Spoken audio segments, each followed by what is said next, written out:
ફાસલો. લેખક અશ્વિની ભટ્ટ. પ્રકરણ 13. જીગરના અંગત જીવનમાં હરીશે એક અજબ ભાગ ભજવ્યો હતો.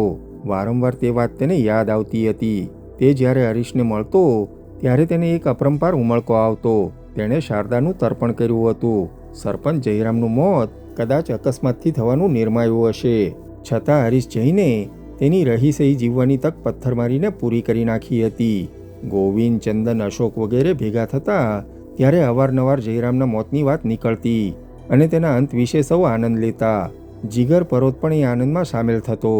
પહેલાં કમ અને પણ પછી સમાધાનથી તેને પોતાને પણ જયરામનો અંત અને હરીશનું કાર્ય તર્કશુદ્ધ ન્યાય હતો તેવું લાગવા માંડ્યું હતું. આમ છતાં બિરેન ભટ્ટાચાર્ય માટેના 10 લાખ રૂપિયા ભેગા કરવાની બાબતમાં મિત્રો વચ્ચે મતભેદ થતો હતો અને એટલે જ જ્યારે ઓપરેશન સેલની વાત થવાની હોય ત્યારે જીગરને તેમાંથી બાકાત રખાતો. જીગરને તેનાથી ખરાબ લાગતું નહીં, બલકે તે એ સ્થિતિને આવકારતો. તેમ છતાં તેની જિજ્ઞાસા પરથી ક્યારેક કાબૂ ચાલ્યો જતો અને એ હરીશને પૂછી નાખતો, ઓપરેશન સેલનું કામકાજ કેમ ચાલે છે હરીશ? તે પૂછતો. જોરદાર ચાલે છે. આ પરીક્ષાઓ જાય પછી ડાયરેક્ટ એક્શન. અત્યારે બધું પ્લાનિંગ, તાલીમ અને સાધન સામગ્રી એકઠી કરવાનું ચાલી રહ્યું છે, હરીશ તેને કહી નાખતો. પણ બિરેનને માટે પૈસા એકઠા કરવાને માટે શું વિચાર્યું છે? અરે 2-3 પ્લાન વિચાર્યા છે, હરીશ બોલ્યો. ગોવિંદ આખરી નિર્ણય લેશે, પણ તે ગમે તે નિર્ણય લે, બધા જ પ્લાન સનસનીખેજ છે, હરીશ કહેતો. જીગરે ફૂટડા તરવરતા જુવાન સામે જોઈ રહેતો. હરીશ, એક પ્રશ્ન પૂછું? પૂછને. તું શા માટે આ નક્સલવાદીઓ સાથે જોડાયો છું? જીગરે પૂછ્યું. નક્સલવાદીઓ? મતલબ કે ગોવિંદ અને બિરેન ભટ્ટાચાર્ય જે વિચારે છે તેની સાથે તું સંમત છું? સંમત છું એટલે તો જોડાયો છું. મને લાગે છે કે બિરેન જે કરી રહ્યો છે અને ગોવિંદ જે કરવા માગે છે તે દેશ માટે જરૂરી છે, હરીશે જવાબ આપ્યો. હરીશ, કોલેજમાં થતા ધ્વજવંદન વખતે અરે રાષ્ટ્રગીત ગવાતું હોય ત્યારે પણ તું છોકરીઓના વાળ ખેંચતો કે ઠેકડી ઉડાવતો, તે તને યાદ નથી? ક્યારેય તે દેશ પ્રત્યેનું એક પણ કામ કર્યું છે? અમે બધા દરેક વર્ષની શ્રમ શિબિરમાં જઈ આવ્યા છીએ. તું ક્યારેય તેમાં સામેલ થયો છું? તે એકે વખતે એવું કંઈક કામ કર્યું છે જેને દેશ સેવા ગણી શકાય? જીગરે પૂછ્યું. જો દીકરા શેક્સપિયર, આ બધી ચર્ચા તારે ગોવિંદ સાથે કરવાની. તું જાણે છે કે આપણે તેમાં મીંડું છીએ. અલબત્ત એક વાત હું સમજું છું, ગોવિંદ મારો મિત્ર છે. મિત્રને સાથ આપવાનો મને આનંદ થતો હોય છે, તે બોલ્યો. પણ મિત્રો કંઈક ખોટું કરતા હોય ત્યારે? જીગરે કહેવા માંડ્યું. આવું તો દરેક ક્રાંતિમાં થયું હશે ને? અને તને નથી લાગતું જીગર, જમાતની બધી જ ક્રાંતિઓ મૈત્રીમાંથી જન્મી હશે? અને આમે હું પોતે બીજા શા કામનો આદમી છું? ભણવામાં આપણને કોઈ દિલચસ્પી નથી. ઘરમાં પૈસા એટલા છે કે હું કશું જ કર્યા વગર રજવાડી ઠાઠથી જિંદગીભર રહી શકીશ, એશ પણ કરી શકીશ. પણ એટલા ખાતર શું ક્રિમિનલ એક્ટિવિટી કરવી? જીગરે પૂછ્યું. અમે લોકોએ આખા રાજસ્થાનમાં પેલા ફોટા લગાવ્યા ત્યારે તું જ મને નહોતો કહેતો જીગર કે એ અદ્ભુત કામ હતું, રચનાત્મક અભિગમ હતો, બ્રિલિયન્ટ આઈડિયા હતો? હરીશે પૂછ્યું. તે ક્યાં ના કહું છું, એ મને ખૂબ ગમેલું. એવું કાર્ય કરવાનું હોય તો હું પણ તૈયાર છું, જીગરે કહ્યું. જીગર, તને ખ્યાલ છે તેમાં કેટલો ખર્ચ થયો? હરીશે પૂછ્યું. નહીં, 65-70 હજાર રૂપિયાથી વધુ, હરીશે કહ્યું. એટલા બધા પૈસા તો હું મારા ઘરમાંથી કાઢી શકું તે શક્ય નથી ને? એ પૈસા જો ન આવ્યા હોત તો આવું રચનાત્મક કાર્ય થઈ ન શક્યું હોત. કેન યુ અન્ડરસ્ટેન્ડ જીગર? હું પોતે માનું છું, ગોવિંદ પણ એ જ મત ધરાવે છે કે ભારતમાં ક્રાંતિ કેવળ સંપન્ન માણસો જ લાવી શકશે. આજના આદમીના ટોળાઓથી ઉલ્લડો થઈ શકે, પણ ક્રાંતિ નહીં. જેની પાસે પૈસા છે, સંપત્તિ છે, ભણતર છે, તેમણે જ એકઠા થઈને આ દેશની હાલત સુધારવી પડશે. ભારતમાં ભૂખ્યા લોકોથી ક્રાંતિ થવાની નથી. અહીં તો ભૂખ પણ આદત બની ગઈ છે. વિધાતા પર આધાર રાખો, ઈશ્વર પર શ્રદ્ધા રાખો, ભજન કરો અને ભૂખ્યા રહો. આપણા ઇતિહાસે, આપણા શાસ્ત્રોએ એ જ શીખવ્યું છે. ગયા જન્મમાં જે પાપો કર્યા છે તેનું ફળ આપણે ભોગવી રહ્યા છીએ, માટે ચૂપચાપ સહન કરો તો આવતા જન્મમાં સુખ મળશે. ઇન્દ્રની ધરતી પર વસતી પ્રજામાં ગાડરિયા પ્રાણીઓનું લોહી વહે છે. તે કેવળ અનુસરે છે, એક એકની પૂંછ ઘસતા પ્રાણીઓની જેમ. તેમના લોહીમાં અનુસરવાના રક્તકણો છે. લોકો 2 રૂપિયા કિલો ખાંડ ખાઈને આનંદ અનુભવે છે, અને 8 રૂપિયે કિલો ખાંડ થાય ત્યારે પણ મન મનાવી લે છે. 16 રૂપિયે કિલો તેલ ખાઈને પણ તેમને રંજ થતો નથી, ઉશ્કેરાટ થતો નથી. આ ઐતિહાસિક ટેવ છે, સહિષ્ણુતાની ફિલોસોફી છે. આ એવો રોગ છે જેનું અસડ નથી. તેનું અસડ ભૂખમાં નથી, સ્વસંપન્નતામાં છે, સમજદારીમાં છે. અને એટલે જ ભારતમાં ક્રાંતિ કરવી હશે તો ખેડૂતો નહીં કરી શકે, મજદૂરો પણ નહીં, કેવળ સાંપ્રત લોક જ કરી શકશે. ઇન્ટેલેક્ચ્યુઅલ કરી શકશે, એલાઇટ કરી શકશે. સારા અને નરસાનું તોલમાપ કરીને જો લોકો બેસી જ રહેશે તો ક્યારેય કશું થશે નહીં. હરીશ, તું કેટલી વિરોધાભાસી વાત કરે છે તે તને સમજાતું નથી. મેં તને પહેલેથી જ કહ્યું કે હું થિયરેટિશિયન નથી, હું સૈનિક છું. મારે મન સાચી મૈત્રી એ જ ક્રાંતિનું પરિબળ છે. મને રંજ માત્ર એટલો છે કે તું ગોવિંદને ઓળખતો નથી, તેની મજબૂરીને સમજતો નથી. તેને વિશ્વાસપાત્ર દોસ્તોની જરૂર છે. હું તને ક્યારેય કહેવાનો ન હતો, પણ આજે કહું છું. સરપંચ જયરામના માથામાં મેં પથ્થર માર્યો ત્યારે હું તેનું ખૂન કરી રહ્યો છું તેવું મને લાગ્યું ન હતું.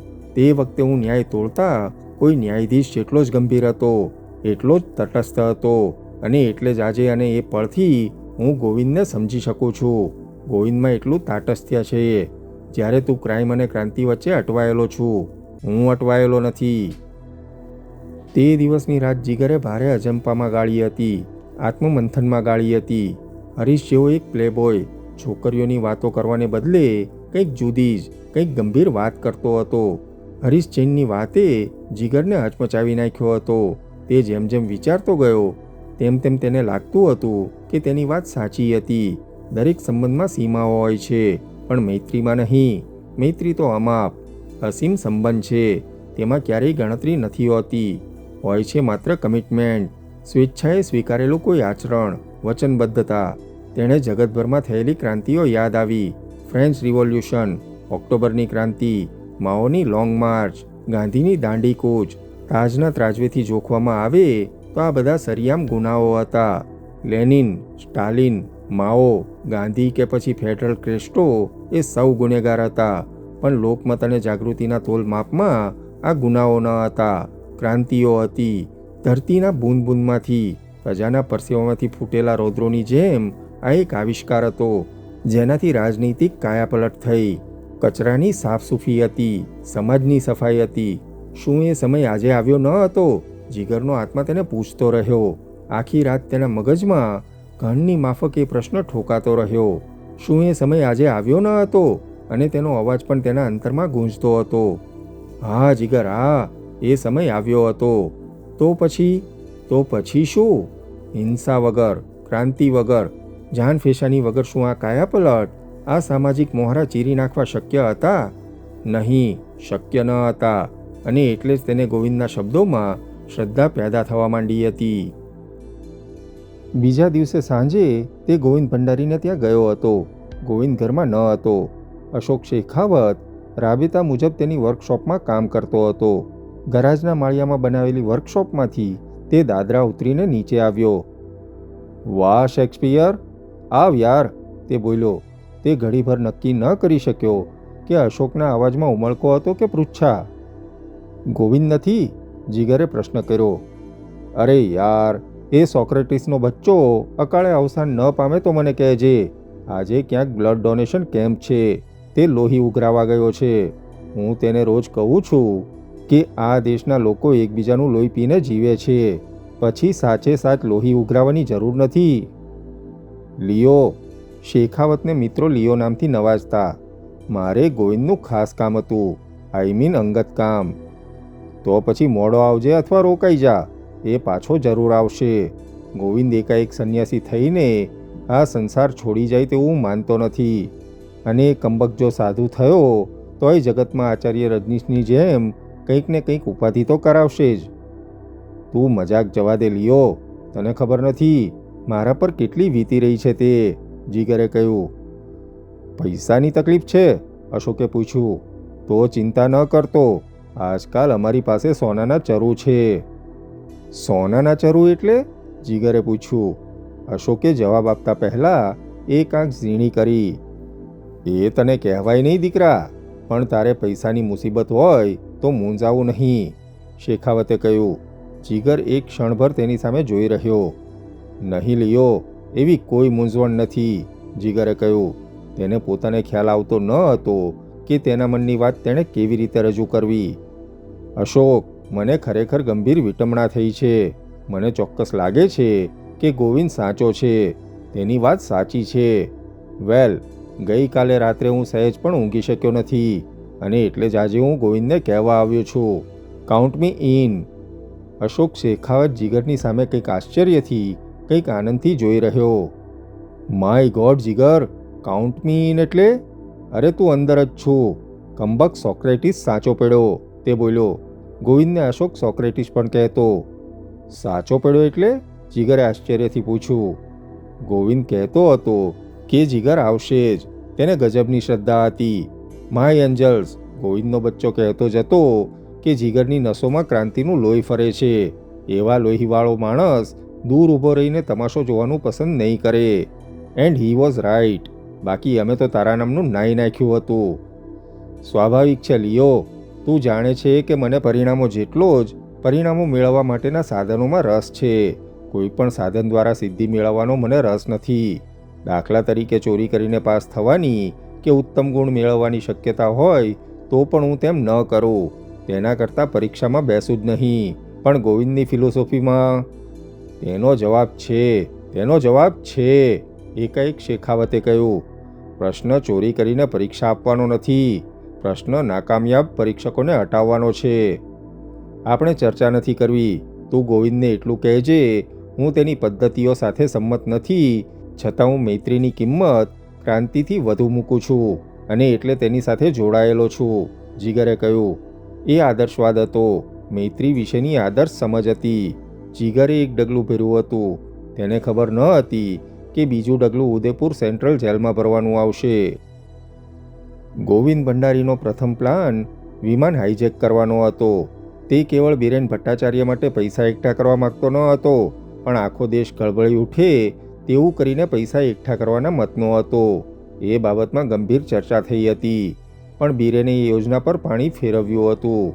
બિરેન આવી સરસ ટીમ ગુમાવવા માગતો ન હતો. વળી જે લોકો આ પ્રવૃત્તિમાં સાથ આપતા હોય તે એકી ધડાકે છતાં થઈ જાય અથવા દેખીતા આત્મઘાત જેવું જોખમ લે તે તેને યોગ્ય લાગતું ન હતું. અલબત્ત જીગર, હરીશ કે ચંદન નામેચા ક્યારેય બિરેનને મળ્યા ન હતા. બિરેન ભટ્ટાચાર્ય સાથેની તમામ વાતો ગોવિંદ જ કરતો અને મોટે ભાગે તેમની મુલાકાત નાથદ્વારામાં કે એકલિંગજીમાં થતી. બિરેન ક્યારેય ખપથી વધુ જોખમ લેવામાં માનતો ન હતો. આખરે બેંક ઓફ મેવાડની ક્લોક ટાવર પાસે આવેલી બ્રાન્ચ પર ધાડ પાડવાનું નક્કી થયું. એક વખત ટાર્ગેટ નક્કી થયું પછી ઝીણવટથી આયોજન શરૂ થયું હતું. ધાડ પાડવાની તારીખ પરીક્ષાઓ પતી જાય પછી નક્કી કરવાનો નિર્ણય લેવાયો હતો. ગોવિંદ આયોજનનો આદમી હતો. પ્રથમ કામ બેંક વિશે માહિતગાર થવાનું હતું. બેંકના મકાનનો નકશો અશોક શેખાવતે તૈયાર કર્યો. બેંકની સામે આવેલી એક હોટલમાં 1 મહિનો કમરો ભાડે રાખવાનું નક્કી થયું. અલબત્ત લૂંટની તારીખ નક્કી થાય પછી જે કમરો ભાડે રાખવાનો હતો. રોજ સાંજે વ્યવસ્થિત રીતે ગોવિંદના પ્રમુખપદ હેઠળ મિત્રોની બેઠક થતી અને રોજ રોજ એક પછી એક પ્રશ્નો અને તેના ઉકેલની ચર્ચા થતી. અચ્છા ગોવિંદ, ધાર કે લૂંટને દિવસે બેંકમાં આપણે ધારીએ તેટલી કેશ ન હોય તો શું? ₹1,00,000 2 લાખ રૂપિયા માટે જ જો લૂંટ કરવાની હોય, આટલું બધું જોખમ લેવાનું હોય તો તેનો અર્થ નથી. હરીશે એક દિવસની બેઠકમાં આ મુદ્દો ઉપસ્થિત કર્યો હતો. કોઈ પણ મહિનાની 3જી તારીખથી 7મી તારીખ સુધી બેંકમાં વધુમાં વધુ કેશ રહેતી. એટલું જ નહીં, હોળી, દશેરા અને દિવાળીની આસપાસના દિવસોમાં તેમજ ડિસેમ્બર અને એપ્રિલના અંત ભાગમાં બેંકમાં વધુ કેશ આવતી. પણ આમાંના કોઈ દિવસો ફાવે તેમ ન હતા. અભ્યાસ બગાડી કોઈ કશું કરવા તૈયાર ન હતા અને તૈયાર હોય તો પણ ગોવિંદ તે કરવા દેવા તૈયાર ન હતો. કેશનો પ્રશ્ન તો છે જ. આપણે બને તેટલી ઇનસાઇડ ઇન્ફોર્મેશન એકઠી કરીશું જ, પણ ચોક્કસ કેટલી કેશ બેંકમાં લાવવામાં આવે છે તે આપણે 100% ખાતરીપૂર્વક કહી ન શકીએ. રોજિંદા વ્યવહાર માટે 5 લાખ રૂપિયા બેંકમાં આવે છે, પણ જ્યારે મેવાડ ટેક્સટાઇલ, રાજસ્થાન માઇન્સ, હિન્દ એસ્પેટોસ અને ઝિંક કંપનીના પગારો થવાના હોય છે ત્યારે બેંકમાં વધુ કેશ લાવવામાં આવે છે, ગોવિંદે કહ્યું. આ ઉપરાંત જ્યારે કોઈ કસ્ટમર મોટી રકમનો ચેક ટ્રાન્સફર કરીને કેશ પેમેન્ટ માટે રજૂ કરે છે ત્યારે બેંક વધુ કેશ મંગાવે છે અને બેંકની ગાડીમાં કેશ સીલબંધ પેટીઓમાં હથિયારધારી પહેરેગીરની સાથે લાવવામાં આવે છે. ઇન શોર્ટ, આપણે 3 થી 7 તારીખમાં જો ઓપરેશન યોજીએ તો વધુ પૈસા મેળવી શકીએ. ગોવિંદ ક્યારેય તેની વાતચીતમાં લૂંટ શબ્દ વાપરતો નહીં અને જો કોઈ પણ તેવો શબ્દ પ્રયોગ કરે તો તે ખીજાતો અને કહેતો, આપણે લૂંટારા નથી. આપણે જે કંઈ કરવાનું છે તે લૂંટ નથી. એક મિલિટરી ઓપરેશન છે, એક ગેરિલા ઓપરેશન છે. You must psychologically prepare yourself. We are not ordinary dacoits. We are a force. આપણે ગેરિલાઓ છીએ, રિવોલ્યુશનરીઝ છીએ. નહીં, પણ ગોવિંદ, હરીશ કહે છે તે વાત બરાબર છે. જીગરે સૂર પુરાવ્યો.